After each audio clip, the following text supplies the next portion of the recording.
En 1994, dos alumnos de maestría de la Universidad de Stanford, en el estado de California, en Estados Unidos, diseñaron una página de internet que en solamente 2 años llegaría a ser la página de internet más importante del mundo. ¿De qué página estoy hablando? Estoy hablando de la página Yahoo. Sorpresa, ¿verdad? Todos pensaban que iba a ser otra, ¿verdad? No, era la página Yahoo.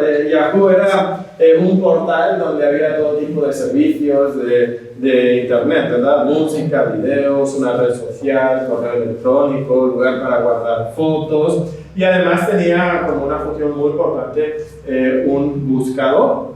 Era un todo en uno, era la página más visitada del mundo por aquel entonces, era el que más ingresos generaba, era la página más valiosa, se estimaba que valía 125 mil millones de dólares en ese momento. Sus fundadores eran estos dos hombres que ven aquí en la foto, Jerry Yang y David Filo, y eran considerados los genios del nuevo mundo que había creado el mundo del Internet, ¿verdad? Eran los hombres más inteligentes, los más sabios, los que más sabían de la tecnología. Pues 4 años después, cuando Yahoo era la página dominante del mundo, otros 2 estudiantes de doctorado, en esta ocasión también de la Universidad de Stanford, llegaron a Yahoo para venderles un buscador, pero un mejor buscador. Era algo que ellos habían desarrollado en su tiempo libre, en sus estudios, ¿verdad?, de doctorado, y sentían que esa página les estaba distrayendo de sus estudios y querían volver a enfocarse en sus estudios de doctorado. Entonces querían vender la página y se lo ofrecieron a Yahoo por $1 millón. A Yahoo le parecía muy caro, muy caro. Entonces dijeron, no, muy caro, empezaron a negociar, llegaron al precio de $750,000. Pero aún a ese precio, no, dijeron, es mucho dinero, no creemos que es necesario comprarlo, y dejaron pasar la oportunidad. Pues estos 2 estudiantes de doctorado siguieron trabajando en su página, y solamente 2 años después, esa página se convirtió en la página más visitada del Internet, sobrepasando a Yahoo por mucho. Y ahora sí, esta es la página que todos estamos pensando, ¿verdad? Esto es Google o Google o como le quieras llamar, ¿verdad? Hoy día, esta página de Internet está valorada en $2 billones. No 2.000 millones de dólares. 2 billones de dólares.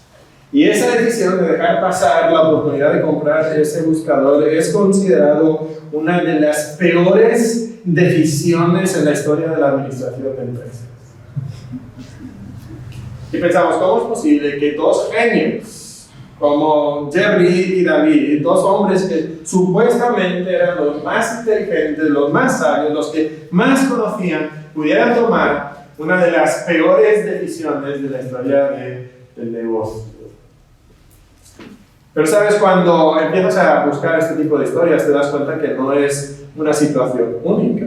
En la historia del mundo empresarial hay muchas historias como estas. Por ejemplo, la posibilidad de comprar Apple por $50,000. O comprar Microsoft por unos 4 o 5 millones de dólares. Y dejaron pasar estas oportunidades. Y ahora, pues, se estudian en los cursos de administración de empresas como las peores decisiones de la historia.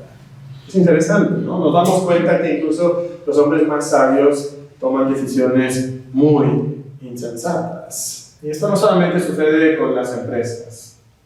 Sucede en todos los ámbitos de la vida, en la familia, en la salud, en el manejo del carro, cuando vamos por la carretera, tomamos malas decisiones. ¿Por qué tomamos malas decisiones? Tomamos malas decisiones porque el hombre, nosotros como seres humanos, tomamos decisiones con nuestra propia inteligencia, porque nos consideramos sabios.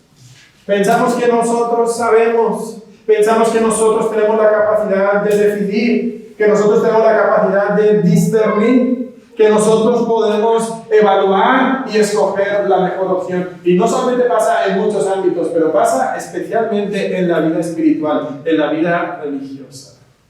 El hombre evalúa enseñanzas según su propia inteligencia, escoge sus guías espirituales según lo que él considera que es sabio, elige su bando, su grupo, su partido dentro de la iglesia o dentro del cristianismo, según lo que impresiona sus facultades mentales, y esculpe su vida y su futuro, lo diseña según su propia sagacidad.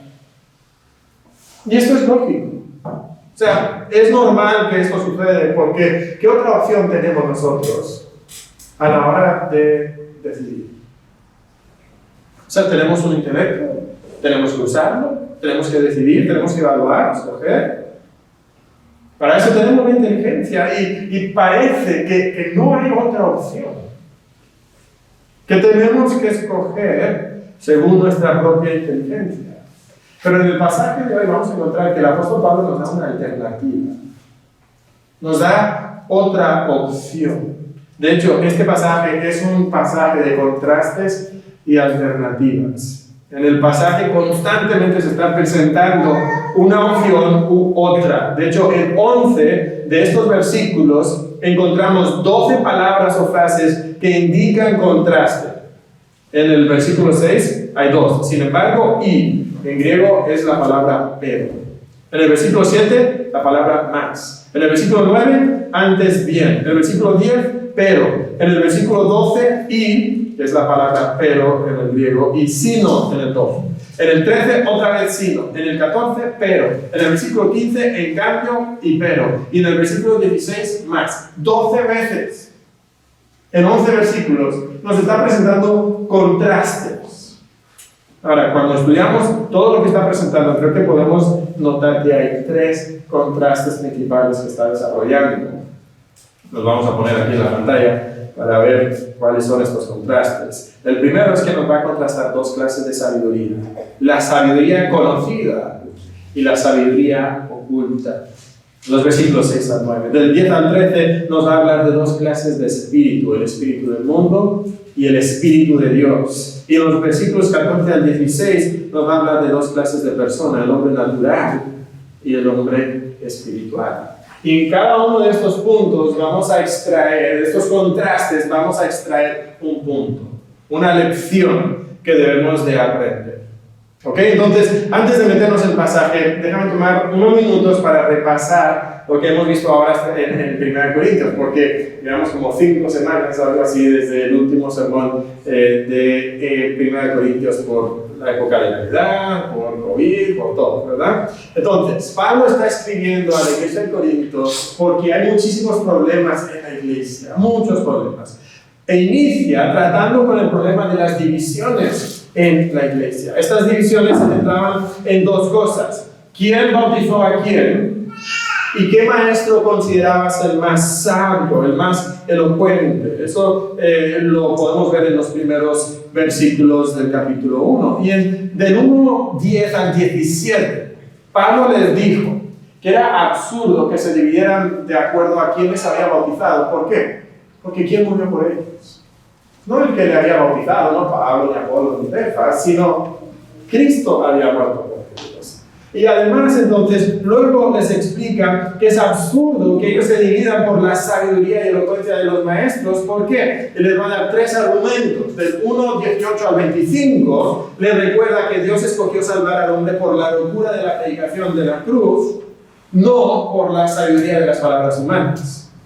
De hecho, la predicación de la cruz es locura y tropezadero para el hombre. ¿Se acuerdan de eso? 1:18 al 25. Del 1:26 al 31 les dice que su experiencia confirma que Dios no salva a muchos poderosos, ni ricos, ni sabios.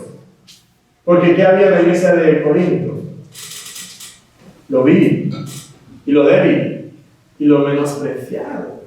No lo poderoso, rico y sabio. Y luego, en el último pasaje que estudiamos, del 2:1 al 5, Pablo dice que cuando ellos creyeron en el Evangelio, no fue el Evangelio predicado por la sabiduría humana, sino que Pablo había renunciado a predicar sabiduría humana para que su fe estuviera fundada no en la sabiduría de los hombres, sino en el poder de Dios. Y eso nos trae entonces al versículo 6. Y Pablo inicia el versículo 6 diciendo, sin embargo, uno de los primeros contrastes, porque algunas personas pudieran pensar, bueno, si el apóstol Pablo está rechazando la sabiduría, significa que el cristianismo es necedad, que es locura. Y dice, bueno, déjame aclarar algo. Sin embargo, pudieras pensar eso, pero, sí hay una sabiduría en el Evangelio. Sí hay una sabiduría en el Evangelio. Y es aquí donde empezamos con el primer contraste. Hay una sabiduría conocida por todo el mundo y luego hay una sabiduría oculta. Y nos dice Pablo en el versículo 6, sin embargo, hablamos sabiduría. Sí hay sabiduría en el Evangelio. Pero esta sabiduría es para los que han alcanzado madurez. Y sabiduría no de este siglo, ni de los príncipes de este siglo que parecen. Ahora, de inmediato surge la pregunta, ¿quiénes son los maduros? Los que han alcanzado madurez. Pudiéramos pensar que los maduros son aquellos que son muy sabios, que son los que tienen mucho conocimiento espiritual. Y de hecho, los corintios se consideraban muy espirituales. Se consideraban muy sabios. Muy sabios. Y por eso el mensaje que era tan sencillo del apóstol Pablo les parecía como insignificante. Eso de la cruz. Ellos querían algo un poquito más profundo, un poquito más atractivo, algo más sabio. Pero este pasaje no establece un contraste entre cristianos menos maduros y cristianos más maduros. Más adelante el apóstol Pablo sí va a hablar de eso. Pero aquí habla de aquellas personas que son maduras porque han creído el Evangelio de Jesucristo y los que no han creído el Evangelio del Señor Jesucristo. Entonces tenemos un contraste entre los cristianos y no otros cristianos, sino el mundo. El mundo. ¿Por qué? Porque cuando una persona cree el Evangelio de Jesucristo, recibe la sabiduría de Dios y entonces en ese momento ya no es un niño ignorante que no tiene la capacidad de discernir o juzgar. Ha alcanzado madurez, tiene capacidad de análisis y discernimiento. Y esta madurez solamente lo tienen los cristianos. Mira, no lo tienen ni los príncipes de este siglo. Los príncipes, los líderes, pensaríamos que los líderes serían las personas más sabias. Hoy día quizás no pensamos eso mucho, pero en aquel entonces sí lo pensaban. Los líderes deben ser las personas más maduras, más sabias, más hábiles. Pero Pablo dice, ni los líderes ni los príncipes de este siglo lo han conocido. ¿Por qué? Versículo 7. Mas hablamos sabiduría de Dios en misterio. Esta sabiduría es un misterio. Es algo que había estado escondido. Así lo llaman, la sabiduría ¿qué? Oculta. Era algo que el hombre no había conocido. Pero Dios había predestinado esto antes de los siglos para nuestra gloria. Era tan oculta que nadie lo había podido encontrar por su propia cuenta. Dice que Dios lo había predestinado y nos dice que lo había predestinado. Y me encanta esa última frase, para nuestra gloria. Porque, ¿qué es lo que pasaba en la iglesia de Corinto? Se sentían los cómicos, ¿no? O sea, eran objeto de burla y de escarnio en Corinto, que rivalizaba con Atenas por ser un punto intelectual importante. Les gustaba esa rivalidad con Atenas y llegaban estos filósofos y escuchaban el Evangelio y decían, pero qué absurdo, qué ridículo. Y los corintios querían gloria, querían reconocimiento. Y Pablo dice, si quieres gloria, Dios ha predestinado tu gloria. ¿Y cómo? Es en esta sabiduría oculta, no la sabiduría del mundo, no la que tienen todos los demás, sino en una sabiduría que es un misterio para el ser humano, que solamente está disponible en el Evangelio de Jesucristo. Y obviamente el mundo no comprendió esto. ¿Cómo es que Pablo demuestra que el mundo no lo comprendió? Versículo 8. Esta sabiduría, predestinada por Dios desde los siglos, la que ninguno de los príncipes de este siglo conoció. Y hay una evidencia muy grande que no la conocieron. Porque si lo hubieran conocido, nunca habrían crucificado al Señor. ¿Y cómo lo describe? El Señor de gloria. Todos están preocupados por alcanzar la gloria, el reconocimiento, por ser vistos como las personas más sabias del mundo. Y en su gran sabiduría, ¿qué hicieron? Crucificaron al Señor de gloria. Crucificaron al Señor de gloria. Y sabes, es verdad que nosotros ahora estamos expuestos a la burla y al escarnio del mundo. A veces ha habido académicos cristianos que han querido ser reconocidos como muy intelectuales, ser aplaudidos por el mundo, por su habilidad intelectual. ¿Y sabes lo que ha sucedido con esos hombres? Se han perdido. Han perdido su doctrina. Porque el mundo no conoce esta sabiduría. Hay una sabiduría que el mundo recibe. Y hay una sabiduría que es oculta, que nadie puede conocer. Y es una sabiduría que solamente está en el Señor de gloria. Y fíjate cómo describe a Jesús, ¿verdad? Lo describe como el Señor de gloria. Si recordamos, Dios dice en el Antiguo Testamento que Él no comparte su gloria con nadie. Eso entonces implica que Jesús es Dios, porque es el Señor de gloria. Y entonces, regresando al pasaje, en el versículo 9, Pablo cita el Antiguo Testamento, y es algo glorioso que él dice. Cita al profeta Isaías diciendo cosas que ojo no vio, ni oído oyó, ni han subido en el corazón de hombre. La sabiduría de Dios es algo tan espectacular que ningún hombre pudiera haberse imaginado esta sabiduría. Estas cosas inimaginables son las que Dios ha preparado para los que le aman. Y es interesante porque ¿qué es lo que el hombre, cómo es que el hombre adquiere sabiduría?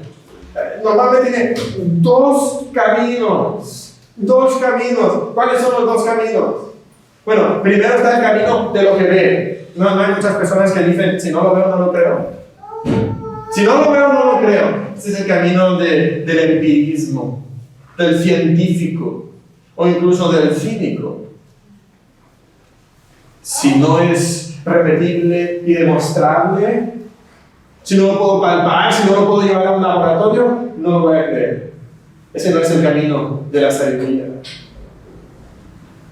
No, estas son cosas que el ojo no ve, que el oído no oye. Luego menciona que estos no han subido ni en el corazón del hombre. El corazón del hombre muchas veces en la Biblia habla del hombre interior, de la mente del hombre, de los pensamientos del hombre. Y hay otras personas que dicen, mira, si no es lógico, no lo voy a creer. Si yo no lo puedo comprender, este es el camino del racionalismo. Es mi razón. Lo que veo, el empirismo, lo que pienso, el racionalismo, son los dos caminos del hombre a la sabiduría. Y de hecho, si estudias la filosofía, vas a darte cuenta que en la historia de la filosofía constantemente van alternando entre lo que se ve y lo que se toca y lo que se piensa. Esos son los dos caminos. Y Pablo dice, mira, ninguno de estos es el camino de la sabiduría. Porque la sabiduría es oculta. Y esta sabiduría que Dios ha escondido es para los que le aman. Los que le aman, un grupo selecto de personas que creen en el Evangelio de Jesucristo y pueden entrar a conocer las verdaderas riquezas, las gemas, las joyas preciosas de la sabiduría de Dios, los grandes tesoros.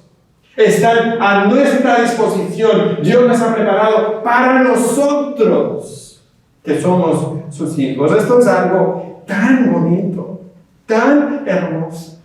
Ahora es interesante porque esta cita causa ciertos problemas. Porque no sabemos exactamente qué versículo el apóstol Pablo está citando. No hay un versículo como este. Pero parece que el apóstol Pablo está citando dos versículos. Isaías 64:4 Y luego Isaías 65, 17, un capítulo después. Y parece que Pablo tiene en mente todo el contexto de Isaías 64 y 65. Entonces me puse a leer Isaías 64 y 65 y es espectacular. Porque Isaías se empieza lamentando por el pecado del pueblo de Israel. Hasta sus justicias, dice, son trapos de inmundicia delante de Dios. Y por su pecado reiterado de rechazar, invocar a Dios, entonces Dios los castiga. Pero Isaías ruega a Dios que Dios no tenga memoria perpetua de sus pecados. Y Dios le dice, tienes razón, Isaías. El hombre es pecador, pero yo me voy a olvidar de su pecado. Pero primero voy a hacer otra cosa. ¿Sabes lo que primero voy a hacer? Voy a hacer que aquellos que no invocan mi nombre me busquen. ¿Sabes quiénes son? Los gentiles. Nosotros, los gentiles. Ahora le buscamos a Dios. Pero luego pasa a decir que a pesar de la rebelión insistente de Israel, los va a preservar y los va a perdonar. Y luego va a traer un cielo nuevo y una tierra nueva donde todo será restaurado al grado que el lobo se va a sentar y comer con la oveja. O sea, es un mundo completamente renovado. ¿Y sabes cómo va a hacer todo esto? Pues Isaías no nos lo dice. Porque fue un misterio. ¿Sabes cómo lo va a hacer? Lo va a hacer a través de la locura de la cruz de Cristo. Eso es como lo va a hacer. Dios haría eso inconcebible, eso que ojo no vio, ni oído oyó, ni subió en el corazón del hombre. Eso Dios lo hizo en Cristo. ¿Y sabes lo que encontramos en eso? Que lo hizo en Cristo, que era un misterio para el hombre de este mundo. Y esta es la lección. Entonces, el sabio del mundo no conoce la verdadera sabiduría. El sabio del mundo no conoce la verdadera sabiduría. Todo el mundo aplaudiéndolo, todo el mundo reconociéndolo, todo el mundo diciendo que es genio. Y no es nada. No es nada. Si se burlan del Evangelio, para ellos es locura. Pero esto es como Dios salva al ser humano. Esto es como Dios hace su gloria y su gloriosa obra de restauración. Y es impresionante que en el versículo 6 dice algo acerca de los líderes, los sabios de este mundo. Dice, la última palabra, perecen. Los sabios de este mundo perecen. La historia de Yahú ilustra esto perfectamente, ¿verdad? Eran los sabios, eran los inteligentes, eran los genios, eran los que más sabían. ¿Y ahora dónde está Yahú? O sea, existe todavía. Pero no es nada. No es nada. Y es triste que muchos de nosotros estamos edificando nuestra vida sobre lo que va a perecer. Nos creemos tan sabios. Nos creemos tan inteligentes. Y estamos edificando nuestra vida sobre una falla sísmica. Y llegará el día donde va a haber un terremoto y tu vida construida sobre esa sabiduría humana se va a destruir. Se va a venir abajo. Se va a caer. No construyas tu vida sobre lo que merece. La sabiduría de este mundo no es la sabiduría de Dios. Aquel que es tan sabio, que es tan astuto, que es tan inteligente, no conoce la verdadera sabiduría. Y entonces nos lleva a la pregunta, si la sabiduría del mundo no es sabiduría verdadera, y la sabiduría de Dios no se conoce con el ojo, ni con el oído, ni con tu razón, entonces ¿dónde está esa sabiduría? ¿Cómo la podemos conocer nosotros? Bueno, cuando pasamos entonces a esta segunda parte del pasaje, es donde el apóstol Pablo contrasta el espíritu del mundo y el espíritu de Dios. Y lo que vamos a encontrar en estos versículos es que Dios ocultó esta sabiduría por un tiempo, pero ahora Mira lo que dice el versículo 10. Pero Dios nos las reveló a nosotros por el Espíritu. O sea, no nos podemos enojar con Dios por haber escondido la verdad. Dios reveló su verdad. Y aquí manda un pequeño dardo a los corintios que querían sabiduría más profunda que la del Evangelio. ¿Qué es lo que ellos querían? Querían sabiduría profunda. Bueno, el Espíritu todo lo escudriña. Aún lo profundo de Dios. ¿Quieres conocer lo profundo de Dios? Bueno, el Espíritu es quien lo revela. Y solamente el Espíritu, y en los siguientes versículos, los versículos 11 y 12, va a explicar por qué solamente el Espíritu puede revelar lo que Dios tiene como sabiduría. Mira el versículo 11. Porque ¿quién de los hombres sabe las cosas del hombre sino del Espíritu del hombre que está en él? A nivel humano esto es muy simple, ¿verdad? ¿Quién sabe lo que estás pensando? Solamente tú. Ahora mismo algunos me están mirando así muy atentos, ¿verdad? Puede ser que muchos están muy atentos en el mensaje y otros han desarrollado esa capacidad de estar prestando mucha atención. Y en su mente están pensando en otra cosa. Y yo no sé lo que estás pensando, solamente tú sabes lo que estás pensando. Eso se ve en el matrimonio, ¿verdad? Después de más de 20 años de casado, uno pensaría que, bueno, ya conozco muy bien a mi esposa, ¿verdad? Y de repente sale con unas cosas, ¿verdad? ¿Tú quién eres? Es que nadie sabe lo que otra persona está pensando, solamente el Espíritu del hombre que está en él. Entonces, si eso pasa a nivel humano, mucho más va a pasar a nivel espiritual. ¿Quién sabe lo que Dios está pensando? Nadie. El único que puede saber lo que Dios está pensando es el Espíritu de Dios. Así dice el versículo 11, la segunda parte. Así tampoco nadie conoció las cosas de Dios, sino el Espíritu de Dios. El Espíritu de Dios. Ningún ser humano puede conocer las cosas de Dios. Pero el versículo 12 nos dice que ese Espíritu de Dios nosotros lo tenemos. Y aquí viene ese contraste que mencionábamos. Y nosotros no hemos recibido el Espíritu del mundo, sino el Espíritu que proviene de Dios. ¿Y cuál es la intención de Dios al darnos a su Espíritu? Para que sepamos lo que Dios nos ha concedido. Dios quiere que tú conozcas su sabiduría. Dios quiere que tú conozcas su sabiduría. Dios no quiere que sea algo escondido y oculto. Sí, el mundo nunca lo va a recibir. Pero Dios quiere que sus hijos conozcan su sabiduría. Y es por eso que Él nos dio su Espíritu. Porque el Espíritu de Dios revela la verdadera sabiduría. El Espíritu de Dios revela la verdadera sabiduría. El sabio de ese mundo no conoce la verdadera sabiduría.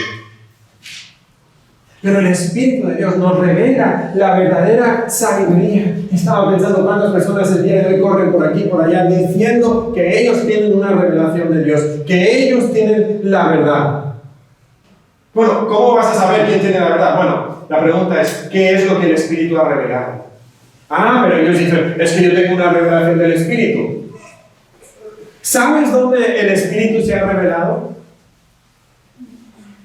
El Espíritu se ha revelado en este libro.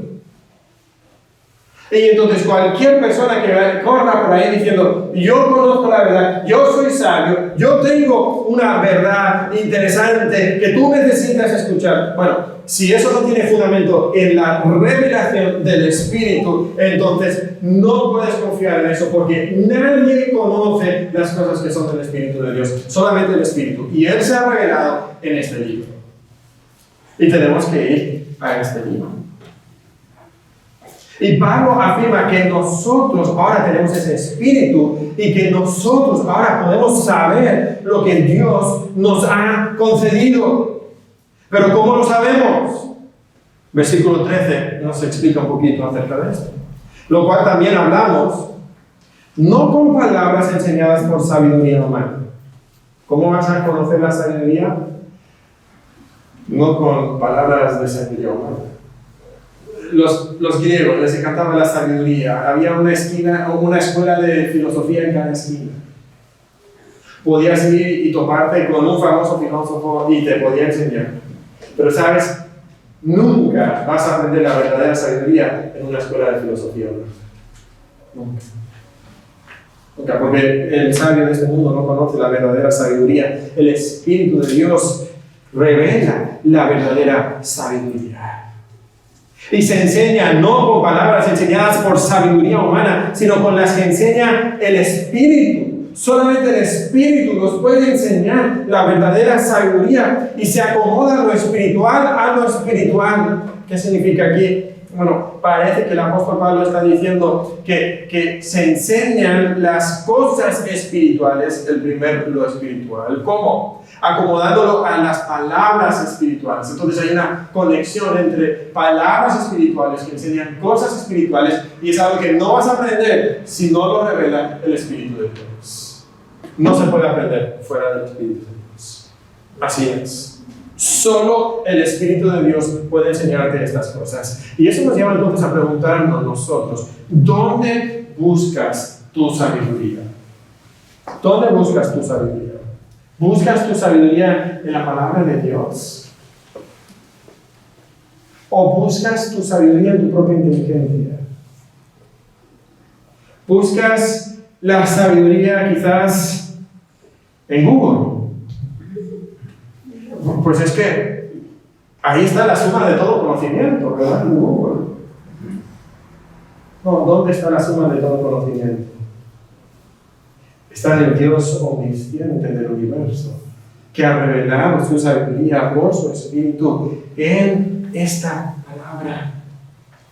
Y no vamos a encontrar la sabiduría de Dios en Facebook ni en Google, no lo vas a encontrar en tu propia mente, con tu propia razón, ni con la investigación científica. Vas a encontrar la sabiduría del Espíritu de Dios en la palabra de Dios. Y entonces te pregunto, ¿acudes a la palabra de Dios de manera habitual para encontrar tu sabiduría?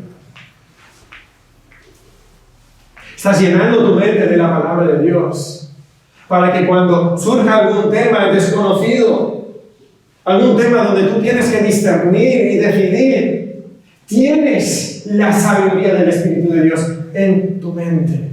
Puedes decidir de acuerdo a la palabra de Dios. La Biblia es tu primer recurso cuando tienes una decisión que tomar.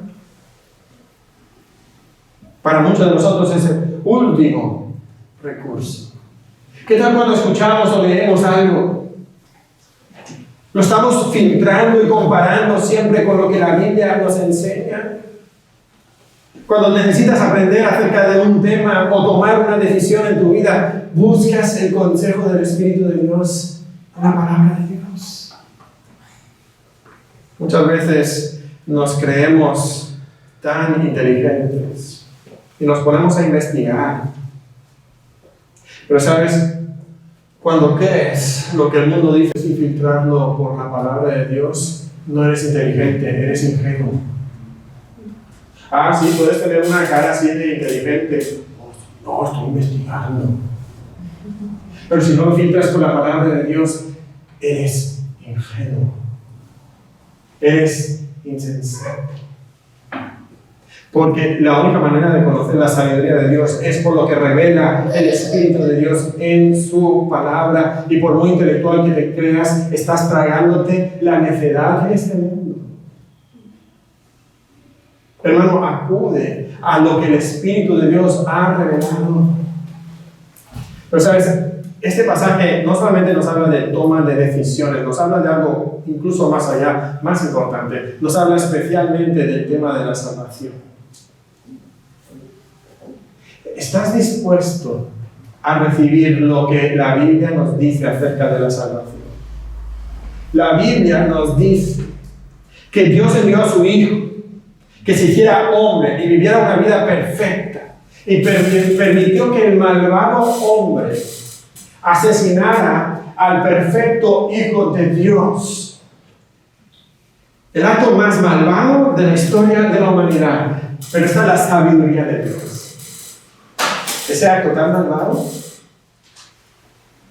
fue la manera en que Dios libra al hombre de su maldad. Porque Cristo fue crucificado. Dios cargó en él la culpa del pecado de la humanidad. Y ahora, todo aquel que cree en ese Jesús que murió y resucitó el tercer día, todo aquel que cree en él, recibe vida eterna y perdón de sus pecados. Y el Espíritu de Dios viene a su vida a darle un corazón nuevo. Esto es increíble.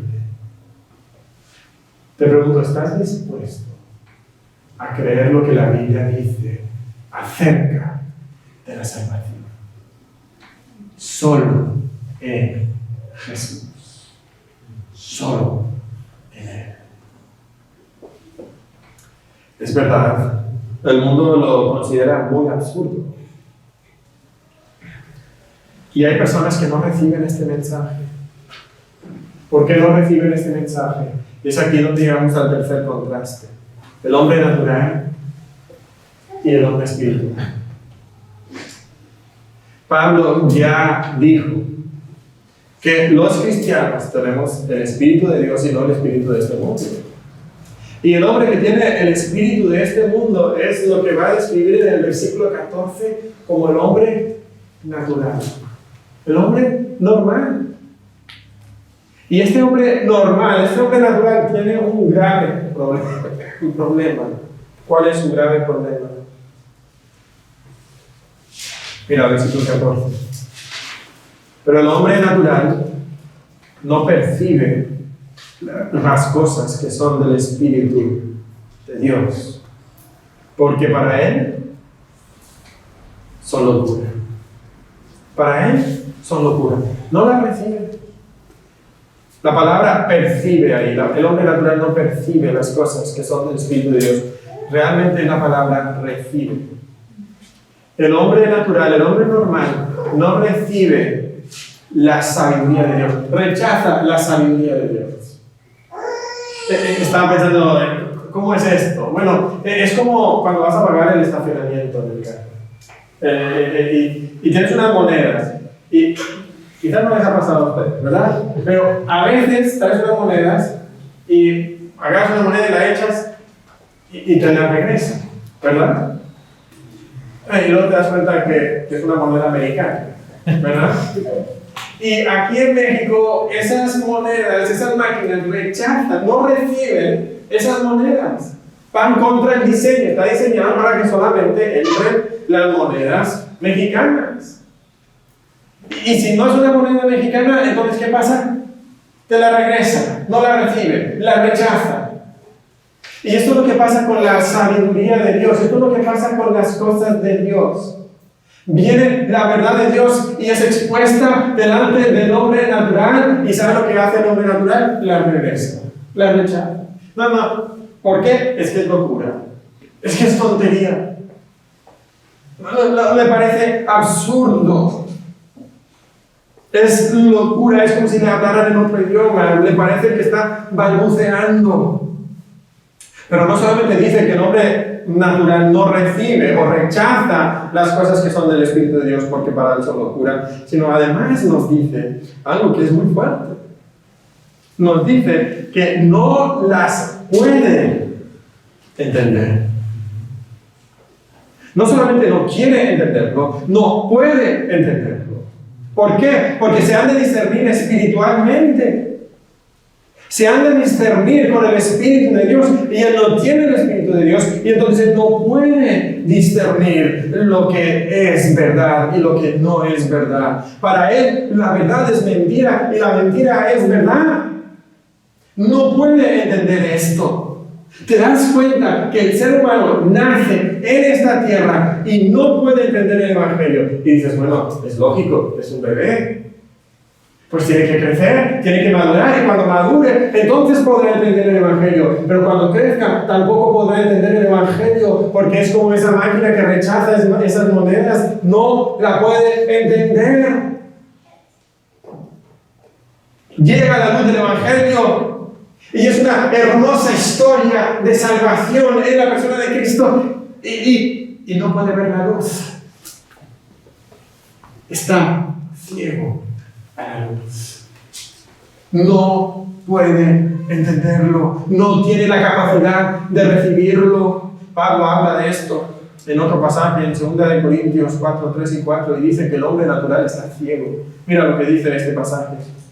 Pero si nuestro evangelio está aún encubierto, entre los que se pierden está encubierto, en los cuales el Dios de este siglo cegó el entendimiento de los incrédulos.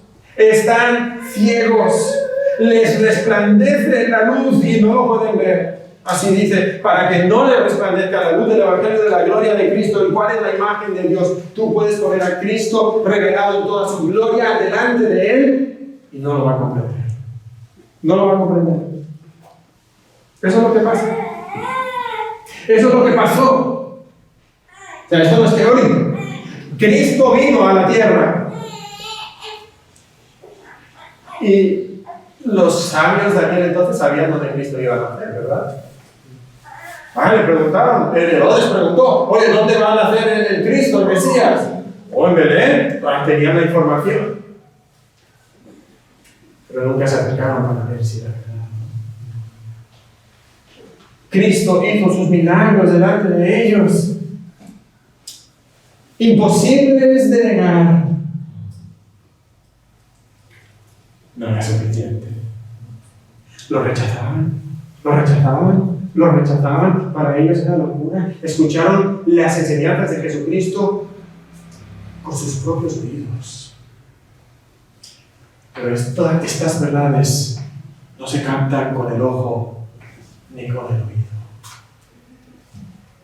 Y el hombre espiritualmente estaba ciego. ¿Cuál es la esperanza entonces? La única esperanza es una que Pablo continúa describiendo en este pasaje. Y es que aquel Dios que con su voz omnipotente dijo en el pasado, sea la luz, y se creó la luz, que esa misma voz ahora truene en el corazón de ese hombre natural que no puede entender las cosas que son de Dios, y que Dios diga en ese corazón, sea la luz. Y entonces podrá ver. Solamente entonces. Es lo que dice Pablo en 2 Corintios 4, 6. Porque Dios que mandó que de las tinieblas resplandeciese la luz. Ese Dios que dijo, sea la luz, es ahora el que tiene que resplandecer en nuestros corazones para que ahora tengamos la iluminación del conocimiento de la gloria de Dios en la paz de Jesucristo. Él tiene que iluminarnos a través de su Santo Espíritu. Y nos preguntamos el día de hoy, ¿por qué algunas personas no comprenden el Evangelio? Porque no pueden comprender el Evangelio. ¿Por qué nosotros, la mayoría de los que estamos aquí, sí hemos creído en el Evangelio? Y no es porque éramos más sabios. No era porque somos más sensibles a las cosas espirituales que los demás. No es simplemente porque me tocó nacer en una familia cristiana. No, es porque el Dios omnipotente dijo, sea la luz en tu corazón. Y entonces se iluminó tu mente por el Espíritu de Dios. Y tú viste la hermosura del Evangelio de Jesucristo. Y llegaste a creer en Él y a arrepentirte de tus pecados. Por eso pasó. Porque Dios predestinó que estas cosas pasaran antes de la fundación del mundo. Este es el Dios glorioso que nosotros estamos sirviendo. ¿Te das cuenta que este Dios es tan glorioso? Preparó estas cosas de antemano para nosotros. El Señor de gloria preparó esto para nosotros que le amamos a Él, porque Él nos amó primero. Y entonces Él ilumina nuestra mente. Cuando hablamos de la iluminación del Espíritu de Dios, estamos diciendo que Dios nos abre los ojos y nos da comprensión sobrenatural que no pudiéramos tener. Y esa comprensión, esa iluminación, Dios nos la da en el momento de nuestra conversión pero luego necesitamos esa iluminación en cada momento de nuestra vida, de ir a la palabra de Dios, de comprender la palabra de Dios, de mirar nuestra vida y tomar sabias decisiones. Y sabes que cuando nosotros tenemos el Espíritu de Dios, tenemos la capacidad de discernir. El versículo 15 nos habla de esto. En cambio, el hombre espiritual juzga todas las cosas. El espiritual tiene la capacidad de juzgar, de discernir. Tiene esa habilidad crítica de escoger la mejor opción. ¿Por qué? Porque estaba ciego, pero Dios le abrió los ojos. Y ahora él puede caminar, él puede discernir, él puede escoger de acuerdo a la sabiduría. Pero él, nos dice, el hombre espiritual, no es juzgado de nadie. O sea, el mundo no tiene la capacidad de evaluarle. El mundo ve las decisiones que toma. En vez de estudiar una carrera que me va a ganar buen dinero, voy a estudiar teología. ¿Qué? ¿Qué tontería? El mundo no tiene la capacidad de evaluar. Sí, tengo la oportunidad de ganar un dinerito aquí debajo de la mesa, con un sobornito. No voy a hacer eso. ¿Qué le pasa? Todo el mundo lo hace. ¿Por qué no lo hace? El mundo no tiene la capacidad de evaluar. Así es el mundo, sin la capacidad de discernir. Luego dice algo que es realmente impresionante en el versículo 16. Dice, porque ¿quién conoció la mente del Señor? ¿Alguien conoció la mente del Señor? La respuesta es obvia, ¿no? Pues nadie. Nadie puede conocer la mente del Señor. Dios es infinito. Tú eres menos que una hormiga delante de Dios. ¿Tú puedes comprender a Dios? No. ¿Quién me instruirá? O sea, ¿quién se va a sentar a darle clases a Dios? ¿Te imaginas? ¿Quién? Pues nadie. Y luego viene la declaración más asombrosa de todo el pasaje.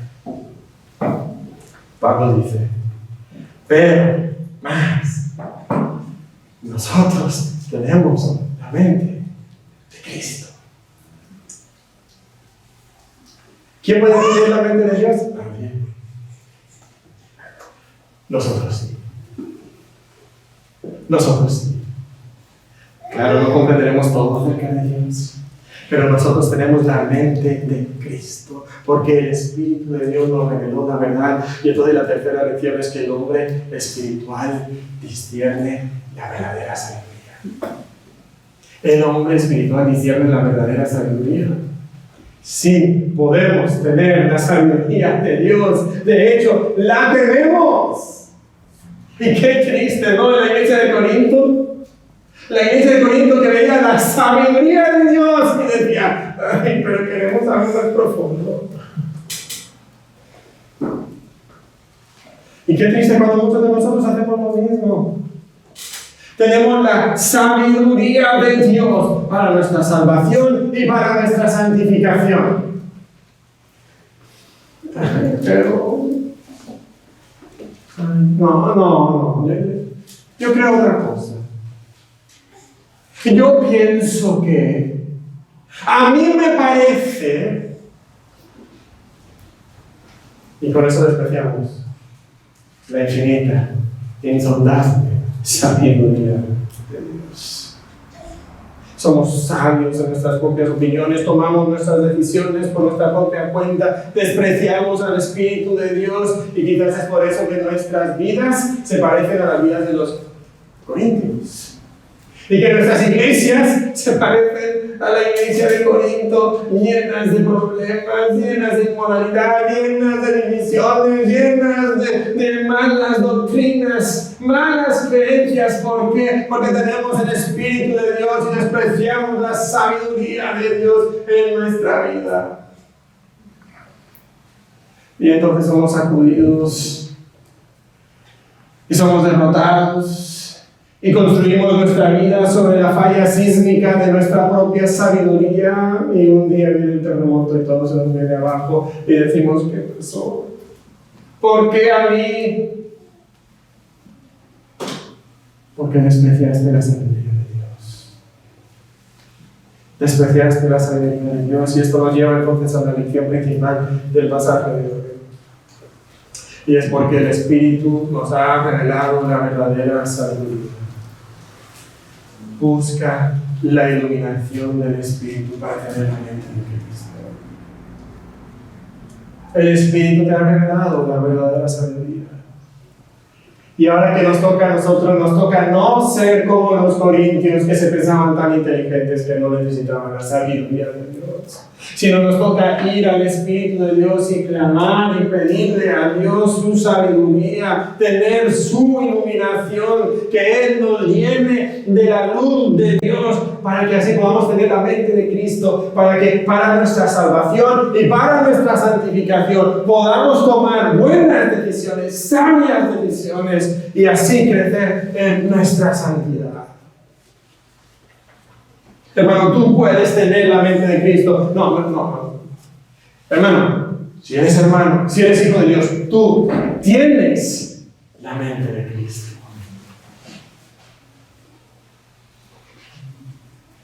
Pero como los corintios podemos despreciar. Tenemos que ir, tenemos que correr, pedirle a Dios que su Espíritu nos ilumine a la hora de discernir. Ahora, tenemos que tomar unos minutos aquí para aplicar todo esto. No ser que nos equivoquemos, porque hay algunas cosas que se han torcido muchas veces de este pasaje. ¿Ok? Primeramente, este pasaje no está afirmando que algunas personas reciben una revelación directa del Espíritu y entonces nadie les puede juzgar, nadie les puede decir nada. No, es que a mí el Espíritu de Dios me dijo. No.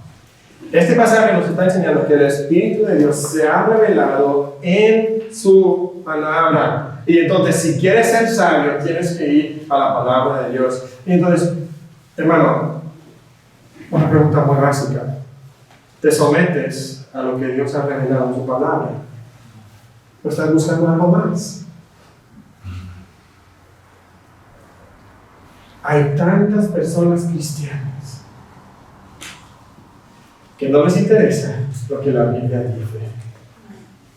No, hermano, es que yo voy a hacer lo que yo quiero. Es que yo creo, es que yo opino. Si quieres ser sabio, te tienes que someter a lo que Dios nos ha dicho en su palabra. Ahora, además de eso, tenemos que ir a la palabra, que el Espíritu de Dios nos ha revelado, sí, pero necesitamos también la iluminación del Espíritu para que realmente podamos comprender lo que la verdad de la palabra nos dice. Incluso el Hijo de Dios no puede conocer la verdad por sí mismo, necesita la iluminación del Espíritu de Dios. Y entonces, una pregunta que tenemos que hacernos es: ¿cuánto dependemos del Espíritu de Dios para entender la palabra de Dios y adquirir sabiduría? Y creo que tenemos que ser muy honestos, ¿verdad? La mayoría de nosotros no dependemos del Espíritu de Dios. Incluso cuando estudiamos la misma palabra de Dios, tenemos grupos pequeños, ¿verdad? Estamos estudiando Lucas y ahí tenemos nuestras preguntas y ahí vamos. ¿Y cuántos de nosotros nos detenemos para pedirle al Espíritu de Dios que nos ilumine para entender lo que estamos estudiando?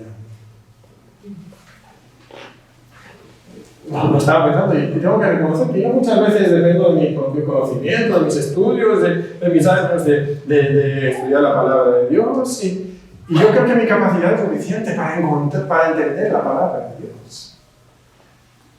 Y muchas veces no estamos dependiendo de la palabra de Dios, del Espíritu de Dios, perdón, para la iluminación. Y esto sucede también a la hora de tomar decisiones. Cuando te enfrentas a una situación donde requieres sabiduría, ¿cuánto dependes del Espíritu Santo para que te ilumine y te guíe?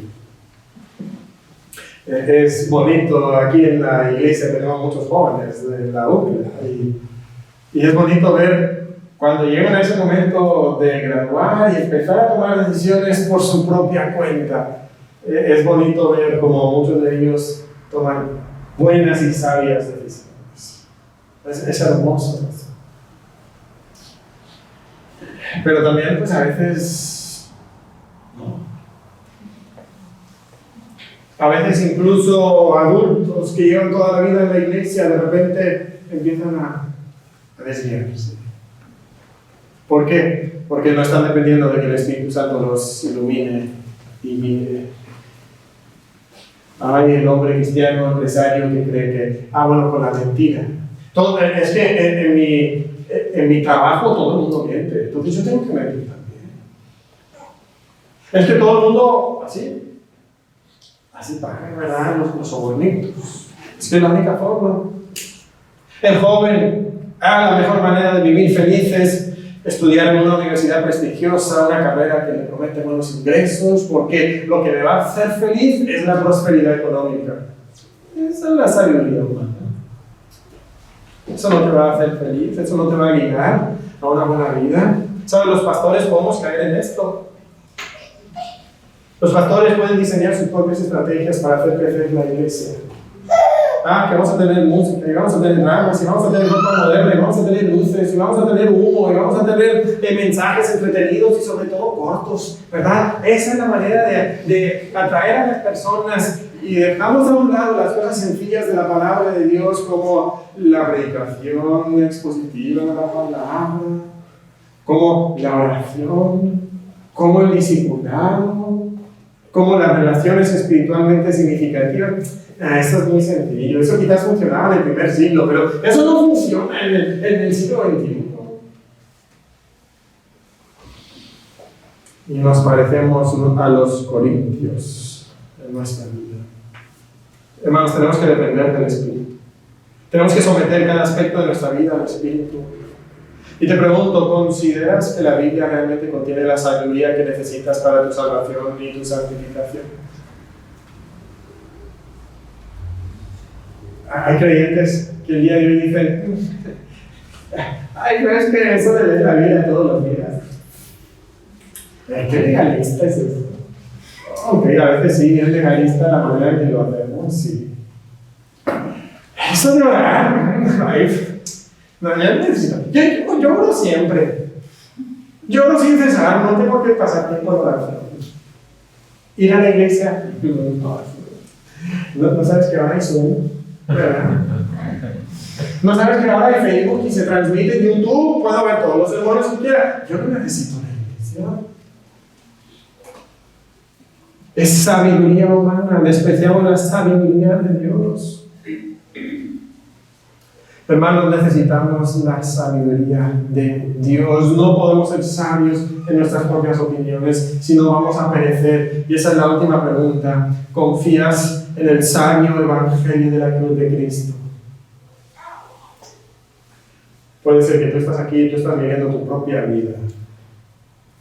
Que tú no crees en lo que la Biblia enseña, que tú crees que no necesitas lo que la Biblia enseña, pero este versículo nos dice que si tú no crees, este pasaje nos dice, si tú no crees, vas a perecer.